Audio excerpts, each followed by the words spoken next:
तो नमस्कार दोस्तों, स्वागत है आपका हिंदी में ISPCS चैनल में। तो दोस्तों, यदि आप UPSC की तैयारी हिंदी मीडियम से कर रहे हो और द हिंदू नहीं पढ़ पा रहे हो तो आप बिल्कुल सही चैनल पर आए हो, क्योंकि यहाँ आपको मिलते हैं द हिंदू के एडिटोरियल हिंदी में डेली। तो दोस्तों चलिए शुरू करते हैं आज का द हिंदू एडिटोरियल इन हिंदी, जिसका शीर्षक है भारत फ्रांस साझेदारी में नीले रंग की खोज, यानी exploring the blue in the India France partnership. तो ये आपके UPSC मेंस पेपर 2 से रिलेटेड है, जो कि भारत के हितों, भारतीय परिदृश्य पर विकसित तथा विकासशील देशों की नीतियों तथा राजनीति का प्रभाव इकाई से संबंधित है। तो दोस्तों, यदि आप द हिंदू के एडिटोरियल डेली हिंदी में पाना चाहते हो तो अभी चैनल को सब्सक्राइब कर लो। जानते हैं परिचय। भारत और फ्रांस द्वारा 26 जनवरी को अपने रणनीतिक साझेदारी के 25 साल पूरे हुए हैं। तो इस संदर्भ में ये आर्टिकल है। तो 1998 में उन्होंने दोनों देशों ने साझेदारी की थी, जिसमें कि शांति, स्थिरता और राजनीतिक स्वायत्तता पर बातचीत की गई थी। तो दोनों ही देशों के इस साझेदारी के 25 साल पूरे हो चुके हैं और दोनों ही देशों के बीच कोई ऐसा मुद्दा नहीं है जिस पर असहमति हो। दोनों ही देशों की विचारधाराएं जो है मिलती हैं। 2021 और 22 में $12.42 बिलियन का वार्षिक व्यापार हुआ था। तो ये कुछ डाटा जो आते हैं बीच बीच में, ये आप अपने आंसर में मेंस के डाल सकते हैं। तो 2021-22 में जो दोनों का व्यापार था वो $12.42 बिलियन था। तो ये अप्रैल 2000 से जून 2022 तक $10.31 बिलियन के निवेश के साथ भारत में 11वां सबसे बड़ा विदेशी निवेशक है, जो भारत में कुल प्रत्यक्ष विदेशी निवेश प्रवाह का 1.70% दर्शाता है। तो ये भी आप डाल सकते हो कि फ्रांस जो है 1.70% इन्वेस्टमेंट हमारे यहाँ करता है और 11वां सबसे बड़ा विदेशी निवेशक है फ्रांस। तो रक्षा में साझेदारी भारत के लिए एक प्रमुख रक्षा भागीदार है। 2017 से 2021 में दूसरा सबसे बड़ा रक्षा आपूर्तिकर्ता रहा है। तो सबसे पहले नंबर पे रशिया आता है, जो कि हमारी रक्षा ज़रूरतों को पूरा करता है, और उसके बाद फ्रांस आता है। दोनों ने ही रणनीतिक साझेदारी की हुई है, जिसमें कि कई सारे सैन्य जुड़ाव यानी मिलिट्री एक्सरसाइजेस, नेवी एक्सरसाइज भी होते रहते हैं। 2005 के प्रौद्योगिकी हस्तांतरण समझौते के तहत भारत में निर्मित फ्रांसीसी स्कॉर्पियन पारंपरिक पनडुब्बियों को शामिल करना और भारतीय वायुसेना को 36 राफेल लड़ाकू जेट प्राप्त करना। ये एग्जाम्पल्स भी आप डाल सकते हैं कि भारत में निर्मित फ्रांसीसी स्कॉर्पियन और भारतीय वायुसेना को जो राफेल लड़ाकू जेट मिले हैं। तो टाटा समूह ने एक फ्रांस की कंपनी के साथ समझौता किया है, जिसमें कि वो एयरबस गुजरात में C295 सामरिक परिवहन विमान बनाने के लिए एयरबस के साथ करार किया है, और फ्रांस के साथ एक संयुक्त उद्यम में अन्य नागरिक और सैन्य विमान निर्माण में इस लाइन का विस्तार होने की उम्मीद है। तो टाटा समूह जो है उसने फ्रांस की एक कंपनी है एयरबस, जिसके साथ समझौता किया है। तो ये जो सब संबंध हैं ये हमारे रिश्तों को और अच्छा मजबूत बनाते हैं, और जो आयोजित संयुक्त अभ्यास होते रहते हैं, जैसे कि आप ये नाम याद रखिएगा, प्रीलिम्स में पूछ सकते हैं कि नौसेना का वरुण अभ्यास, वायुसेना का गरुण अभ्यास और सेना का शक्ति प्रयास। तो रणनीतिक साझेदारी का हमारा एक लंबा इतिहास रहा है। जैसे अंतर्राष्ट्रीय भू राजनीतिक व्यवस्था में जटिलताएं आई हैं, दोनों देशों ने अपना सहयोग बढ़ाया है, उसे और व्यापक बनाने का काम किया है। फ्रांस पहले उन देशों में शामिल था जिनके साथ भारत ने असैन्य परमाणु समझौते पर हस्ताक्षर किए थे।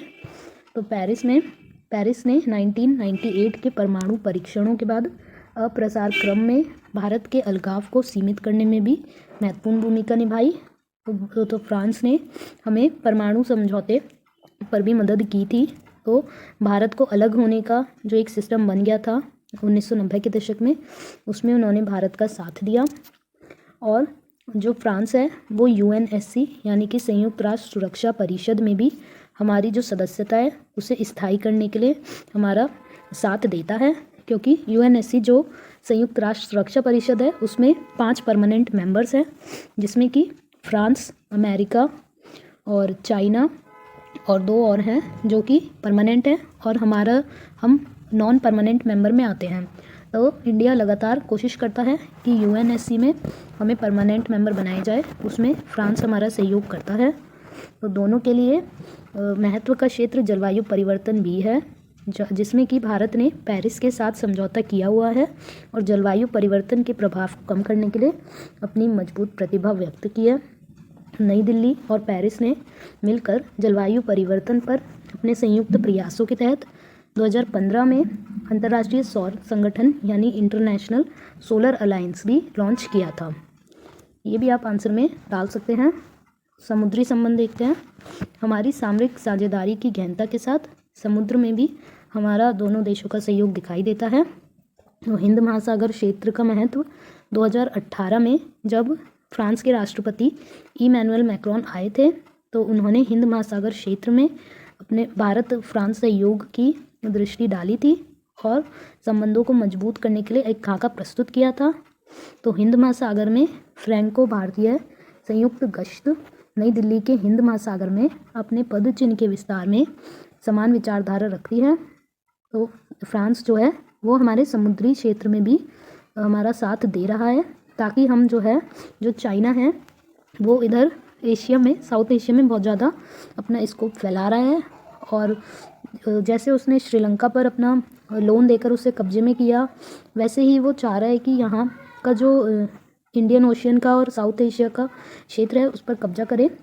लेकिन फ्रांस हमारे साथ खड़ा हुआ है, तो वो हिंद महासागर में अपना सहयोग दे रहा है। तो समुद्री जो सुरक्षा है उसमें दोनों देशों के इरादे नेक हैं और दोनों ही समान विचारधारा रखते हुए इस क्षेत्र पे सुरक्षा कर रहे हैं। तो दोनों देश भारत प्रशांत के लिए एक व्यापक रणनीति साझा करते हैं। तो भारत और फ्रांस सितंबर 2022 में उन्होंने भारत प्रशांत त्रिपक्षीय विकास सहयोग कोष भी बनाया है, जो इस क्षेत्र के लिए नए साधन जुटाएगा।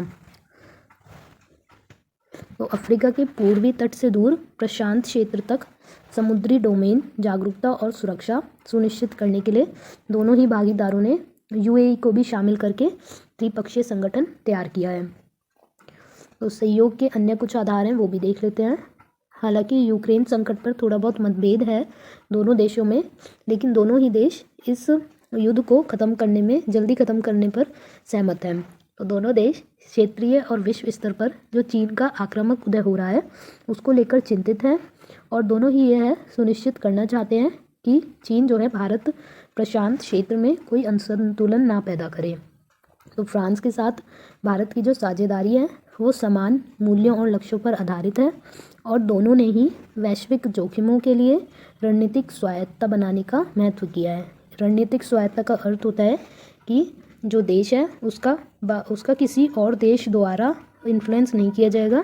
यानी कि जैसे इंडिया है तो इंडिया अपने डिसीजंस जो कि इंटरनेशनल रिलेशन से संबंधित डिसीज़न है या उसकी घरेलू डिसीज़न है कि उसे कैसे अपनी सरकार चलानी है, विश्व के देशों के साथ कैसे संबंध बनाने हैं, उस पर उसका स्वतंत्र निर्णय रहेगा और कोई भी बाहर से हमें इन्फ्लुएंस नहीं करेगा। तो इसे रणनीतिक स्वायत्तता कहते हैं कि हमारी अपनी स्वतंत्रता सभी विचारों के लिए और रिश्ते बनाने के लिए।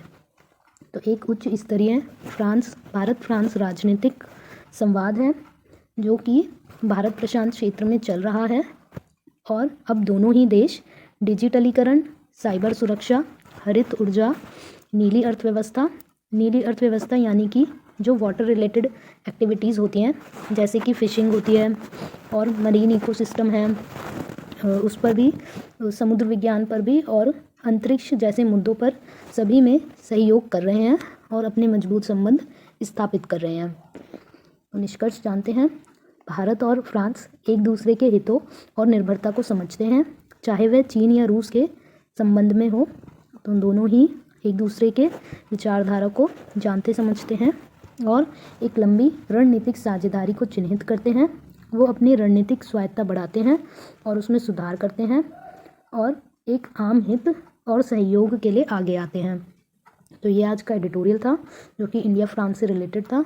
और आज का एडिटोरियल बेस्ड एमसीक्यू, न्यायालय की नियुक्ति के संदर्भ में कॉलेजियम में क्या मुद्दे शामिल नहीं हैं।